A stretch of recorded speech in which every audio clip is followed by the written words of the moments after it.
Good morning, Stats fans. How are we doing this morning? It's a Tuesday morning. Hope all is going well with you and your family. Hope everybody's staying safe, everybody's staying sickness-free, and things are going well with your family. Once again, if you have questions about anything that we're doing in Stats class, please email me. I will answer any questions here on video to you. Yesterday we went over the central limit theorem. Okay, today and I gave you a worksheet that had problems in regards to the central limit theorem. Today we're gonna go over just problem number one, and then hopefully you can work on the rest of the worksheet here with respect to central limit theorem. Because there's two different types of scenarios. The one scenario is if you're taking one person out of the population and you're making a prediction, or one value out of the population, you're making a prediction about the one value. That goes into a z-value that we typically would do. If we just have one person and we're trying to find the probability of a specific value of that one person or one subject or one item, and we'll go through an example here. We calculate our z-value by our value minus the mean divided by the standard deviation. Okay, and that's what we did initially within these problems. That's the first type of problem that we're going to run into. The second one dealt with the central limit theorem that we talked about yesterday. When we're trying to make a prediction about a group of people, a sample group of people, and predicting about the mean of that sample group of people. Well, what we're going to have is we're going to have sample size that's equal to n. And how we calculate our z-value for this is the mean of the sample minus the mean of the population divided by the sigma divided by the square root of n. And all these problems that you had today had both these types of problems in there. So we're going to cover problem number one this morning. We're going to cover problem number one this morning, and then problem 2, 3, 4 go right along with problem number one. Problem number 5 is just a single type of problem. So what we're going to do is we're going to go through problem number one on the worksheet that I gave you yesterday. Once again, you'll need your z-table. You'll also need to have a calculator handy. Okay, the first question asks, the average teacher salary in New Jersey is $52,174. Suppose the distribution is normally distributed with a standard deviation of $7,500. Okay, what's the probability that the randomly selected teacher makes it less than $50,000 a year? And then if a sample of 100 teachers, what's the probability that the sample mean is less than $50,000? So what we have here is we have both types of scenarios. Okay, let's get our key values down. Okay, this is problem number one. The population mean is equal to 52,174. The population standard deviation is equal to $7,500. Okay, so that's what our given information is. In part A of this, we are choosing one person at random. And we want to know what the probability that that one person at random makes less than $50,000 a year. So we're trying to find, we're saying this x value is 50,000, and we're probably trying to find the probability that this x is less than $50,000. So we have to calculate a z-value. Now we're just talking about one person or one item.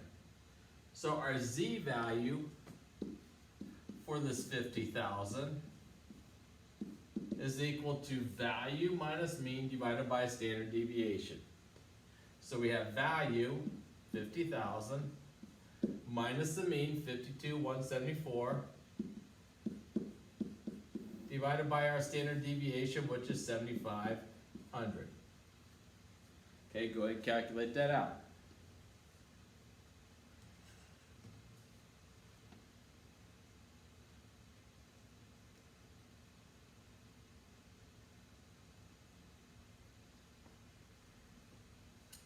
And what you should come down to is the z value is equal to negative 0.29. So we are looking at the probability that our z is less than negative 0.29. Because we're talking about less than making 50,000. So now it goes back to what we have done before. Okay, we're going to get our bell-shaped curve.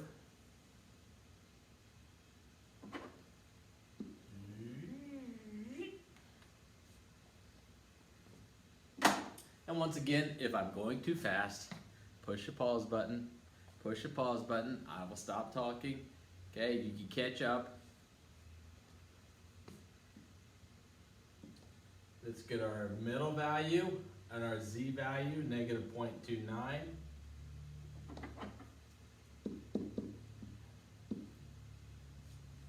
And we want to shade in the area that's less than that. So what we are trying to calculate is we're trying to calculate this area. Okay, once again our z-table. What our z-table talks about is the value from 0, the area from 0 to a specific z value. So we can go to our z-table. Go to our z-table and look up 0.29. Look up 0.29, the value we come down to is 0.1141. 0.1141. So what we need to calculate is we need to calculate this area. Now how we have to figure out how to calculate that area again, once again.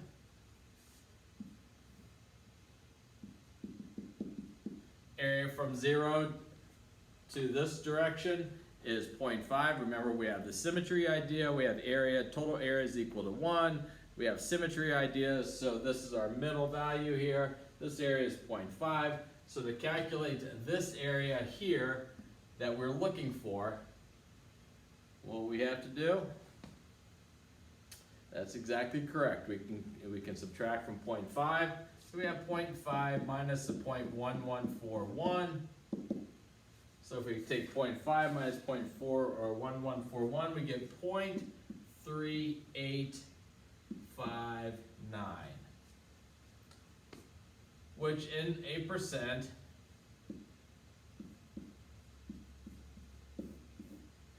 there is a 38.59% chance that the person's average salary or the person's salary will be less than $50,000. We're choosing one person at random.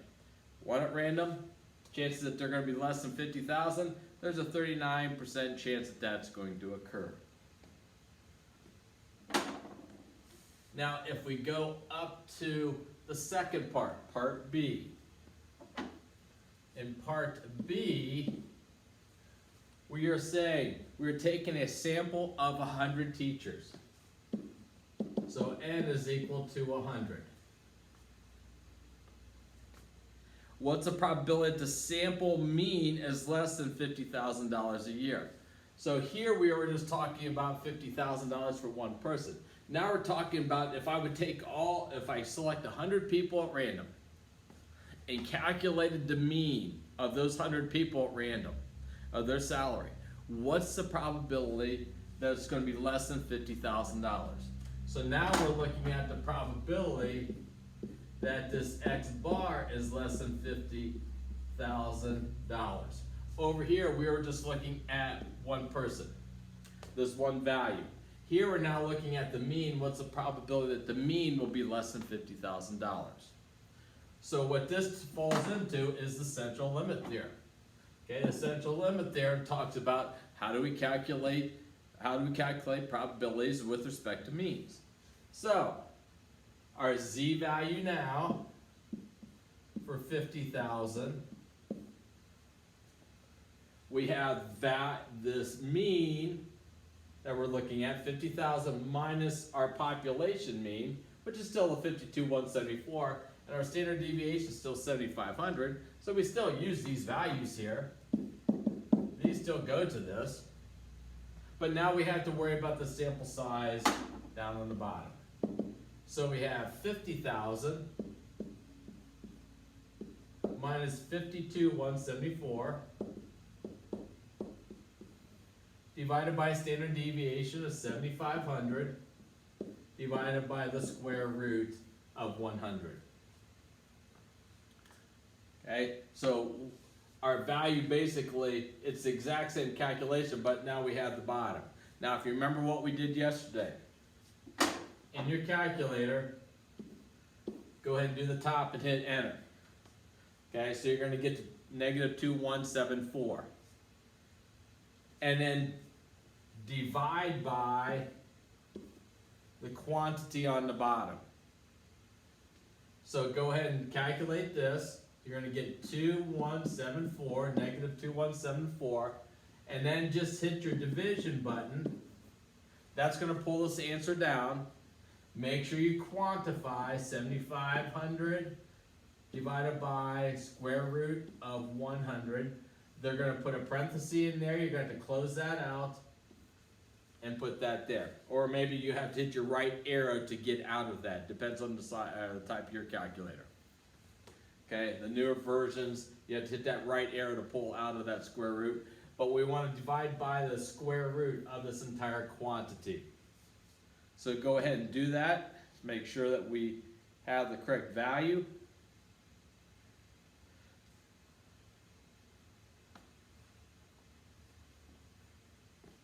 And what you should come down to is negative 2.9 is our z value now. If you don't get that, you probably botched this up a little bit there. Try it again. Know your calculator, KYC, know your calculator, how to work with the calculator. So what we are looking for is a probability that the z is going to be less than negative 2.9. Okay? It's very similar. So we're going to go to our bell-shaped curve. Oh, see, turn ourselves.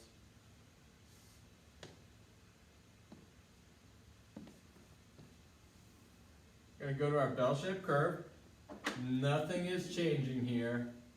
Nothing is changing here. Okay, we're still dealing with our middle value of 0. Now we have negative 2.9, so we have 0, negative 2.9, and we're looking for this area here still on the outside. So in our z-table, let's look up negative 2.9, which would be 2.90, 0.4986. Get it in there. 0.49. Oh man, I botched that up. Let's try that again. Negative 0.290, 0.4981. Sorry about that. 0.4981. And once again, we are going to subtract from 0.5.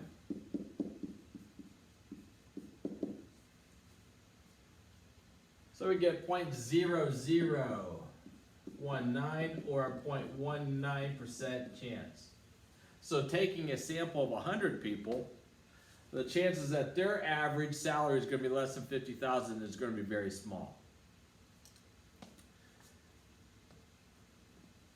The rest of the worksheet is very similar to these types of problems. What I thought I'd do is just go over an example problem and explain it once again what we are dealing with here. Okay, these look very similar. They look very similar. X minus sigma, or mu, divided by sigma. Now, it's not exactly correct, but how I sometimes tell my students what you can think about, you can always just look at just this. And if you're looking at just one person, if you're looking at just one person, that means my sample is 1. Okay? If n is equal to 1, if I take the square root of 1, I get 1. So this turns into just sigma here. If I take the average of one person, that means I add up one person, divide by 1, I get the value. So this turns into the value also. So you can sort of think of it that way, even though it's not exactly correct, but mentally that's what you can think about also. So this is your main idea here, but this you could also utilize. Hopefully that clears up if you have any questions in regards to the central limit theorem and the problems that we did yesterday with respect to central limit theorem. What I expect you to do then is to continue to work on the rest of this worksheet. The solutions have been provided for you. If you have questions, feel free to email me your questions. From this point on, we'll continue to review. We're looking at a quiz for Chapter 5 coming up here soon. So we'll start prepping for that and getting ready for a quiz on Chapter 5. This is, once again, University of Findlay College Credit Plus course.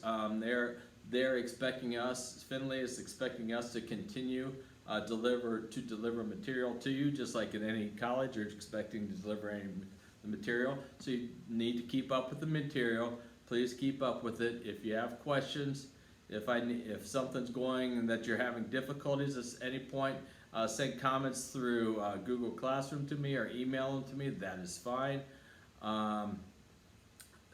Whatever works for you. We'll make it work for you as best as we can. We'll make it accommodating for you as best as we can. Once again, hopefully you're staying safe. Hopefully you're keeping your social distance. Please do continue to keep your social distance. The only way to get back to normalcy here is to continue to keep that distance right now, so the virus starts to go away and starts to fade away. That's the key idea, is to keep the social distancing so we're not passing it from one person to another. Once again, if you look at your bell-shaped curves, these bell-shaped curves that we do, once again, these should look familiar as they are on billboards that are behind the governor as they're talking, and they're looking to try to flatten this curve here, which means they're trying to bring this down as best as possible. So it's interesting to see some of the statistics. They do a lot of statistical analysis in regards to predictions out with the curves, and they use this information that we're dealing with. Hope everything's going well once again for you. I miss you guys. I wish we were back in class doing stuff. I miss you. I hope you're staying safe.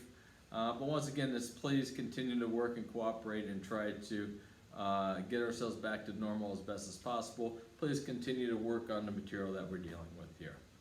Once again, if you have any questions, feel free to ask. Okay? Comment, that's fine. If things aren't going well for you in regards to the material here, as conditions are coming up that you're getting sick and you're not able to do the material, please message me that and tell me that, so we'll continue to accommodate as best as we can. I hope things are going well once again. I have nothing else for you today. Just continue to work on the worksheet. See y'all. Bye.